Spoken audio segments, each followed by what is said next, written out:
are quite the substantial number of leaders in Civilization 6 now. In fact, there are about well over 10, and I'm gonna be putting them all in a tier list in alphabetical order. This is the moment where I tell you the tier list is of my own volition, based on my own past experiences, ethics, and morals, but it's not. This is objective, and if you don't agree with it, you are objectively, scientifically proven to be in the wrong, and are literally Hitler. Abe looks to have 5 pictures with Epstein and 11 groping allegations struggling to come to light, but that's not the only thing being buried. I want whoever created the leader ability to release their methodology, because the loyalty gimmick was assuredly a developer procrastinating until the last second and having to quickly rub 2 brain cells together to save their job. Let's see, slavery, civil war from Norloy. Holy shit, my cock is throbbing, this is brilliant. The melee unit thing is a watered down version of Big Dilf Daddy Basil, but it is serviceable. Needless to say, the American abilities are good enough to carry any victory type, unless your cities have 10 plantations or something. Uh-oh.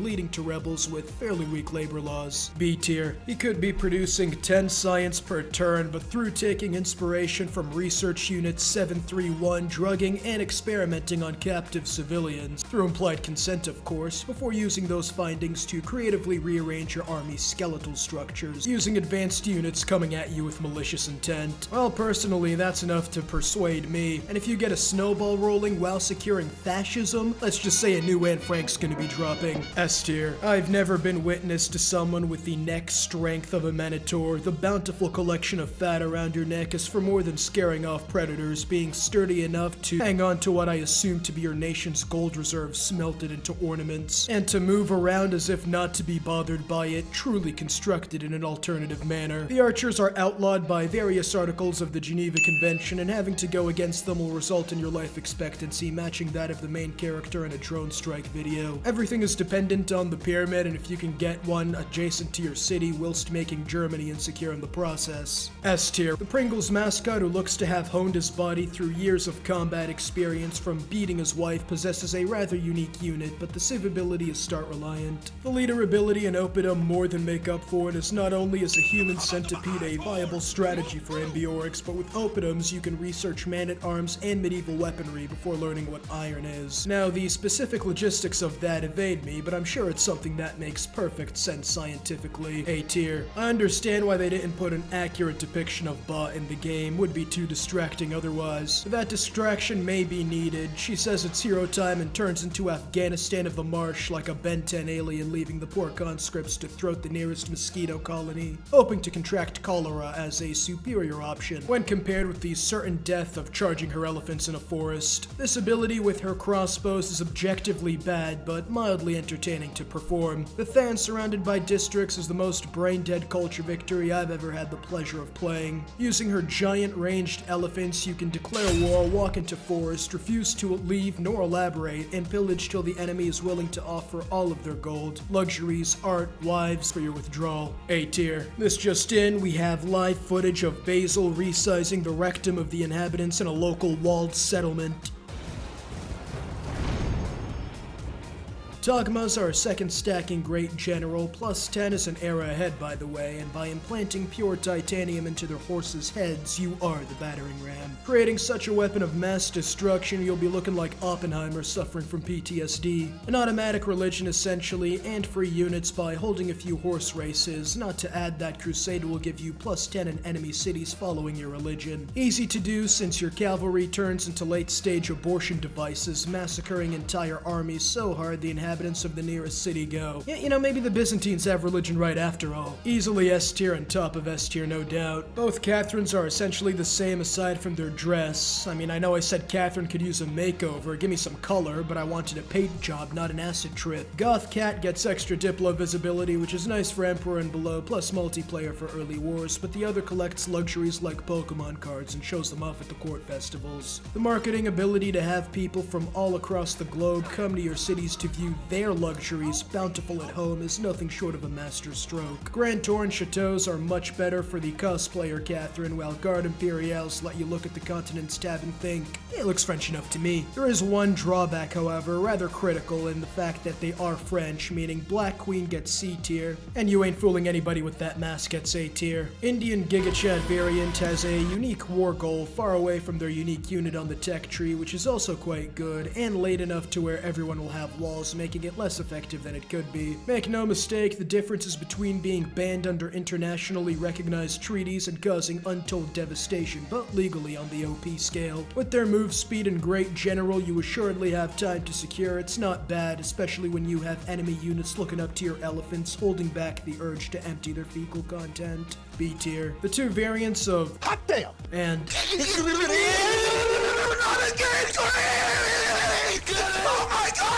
are dependent on production and floodplains. Chariot archers cost a left arm but will provide you with numerous left arms from their victims. Itaru and Sphinx are fantastic for culture, which Hoppy's arrival synergizes well with. And the other is nice to get rich, but I mean giving food is kind of a negative overall. Also, original Cleo's agenda makes no sense. If your army is smaller than hers, you're gonna have her army at your borders ready to charge you for felonious lacking. Hot damn! Gets C tier, and oh my god!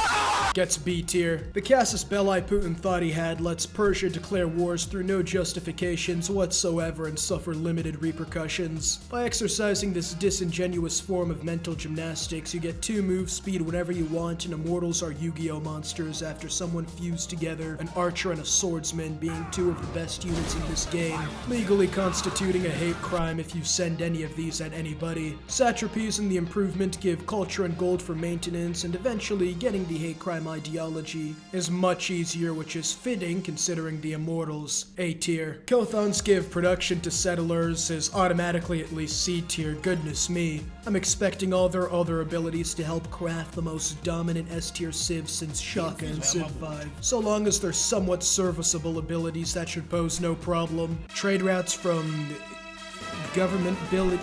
No. Biremes are, well, no. Last ability is no.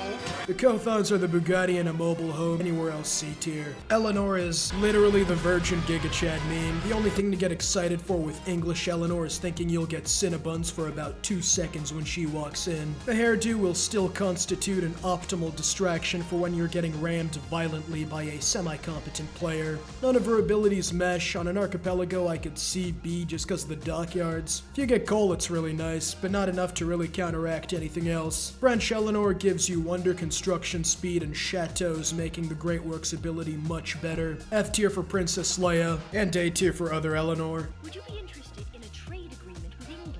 If you're willing to give me an archipelago map, sure, just keep your kid away from me. Her leader ability is a dude's legacy. Even under woman leaders, that's another W for the boys. Islands, she gets A tier, maybe S. Overall, I think I'll just give her C tier. Hanzas in the extra district are already S tier. Play them in the Olympics and you'll get banned for anabolic steroid use. The military slot is fine. City-state bonus lets you roleplay Hitler and declare war on everybody if that's your thing. Overall, S tier. The noodle arms. The hairline resembling Yosemite Mountain. The chiseled physique. Thousands of years of evolution has rendered him perfectly optimized for combat in this environment. Dude is a religious whore. He'd take you out back and suck you dry, zip up your pants when he's done just for the chance to look at a religion. And if you're willing to manage Dharma to get every follower belief imaginable, I'd imagine he's great. But I don't have that type of patience. Varu aren't really anything more than a deterrent, or, if need be, can catch a few bodies. Faith is great if you can meet someone early for religious settlements, and Stepwells helps for faith. If Stepwells gave tourism, he'd probably get A tier, but if you can manage all those beliefs, still A, maybe B. As for my constant need to stay stimulated, I'll ignore the lack of Subway Surfers gameplay and give him a C tier. The man who can identify pepper spray by taste possesses one of the best cavalry armies under his command. You will need to hard build Keshiks, but they're worth it, as is stealing cavalry with your own combat strength and Diplo bonus.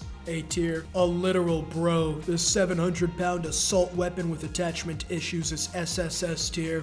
A perfectly crafted genetic specimen. We tested his DNA and found it wasn't DNA, it was NBA. Get some shots up, LeBron needs you next season. Unfortunately, the abilities don't reflect the average TCLR subscriber physique. He's the most powerful civ for all of 10 turns until war carts become obsolete. Know your fucking place, trash. Then you're left with hoping to have enough food to work ziggurats, whilst crossing your fingers that some barb camps prove useful. D tier. Coasts turn into fantastic places for districts and extra yields, including tourism, and her leader ability sounds like something your top OnlyFan patron would come up with. But it is fitting, but her page is less nudes and more so watching coastal cities get railed by a fleet that was somehow prayed into existence. Put an escort on the frigates and you'll have a newfound taste for masochism. B tier. Before, she was decent. Culture from combat, nice. Hoplites, okay, mild. Acropolis, not as effective as Pericles is, but acceptable. Wildcard is good but not great, I'll give her C tier. 1 combat strength for every military card You slotted. what? 911, what's your emergency? I'd like to report a crime. A tier. Yeah. You hear that? Production cost building is included in the initial construction for free. It's so Jover. Is the Palgoum. It replaces the watermill and provides additional housing and production. It also increases the food yield from freshwater tiles. It's never been more Jover than it is right now. With this ability, Eurekas provide all of the science needed for technologies. It's even more Jover than was previously thought possible. Hammurabi tier. Another dual wielder preying on innocent monasteries during the day and playing Byzantium and only Byzantium during EU4 at night. The man whose IQ is readable on the minute section of a clock also jacks off to the Ottomans getting schlumped in World War I as S tier on a coastal map with plentiful sea resources and raiding targets. The healing is underrated. Again, the logistics of growing trees to repair their boats in the middle of the ocean continues to evade the loss of science. The second berserkers step into enemy territory, they get the hitch for homicide, turning into the stuff of nightmares. Until it's their turn. Let's see what the Byzantophile possesses. Varangian gets levied units and yields from killing with levies. See how you feel with this is 18 inches deep inside. Get the lube. Actually, fuck the lube. Let's dry dock it. Ascalad gets C tier. It is never nor will be ever called Istanbul gets A tier. It's sad to say I used to be a disbeliever of Japan. Cheaper districts and adjacency from touching other districts.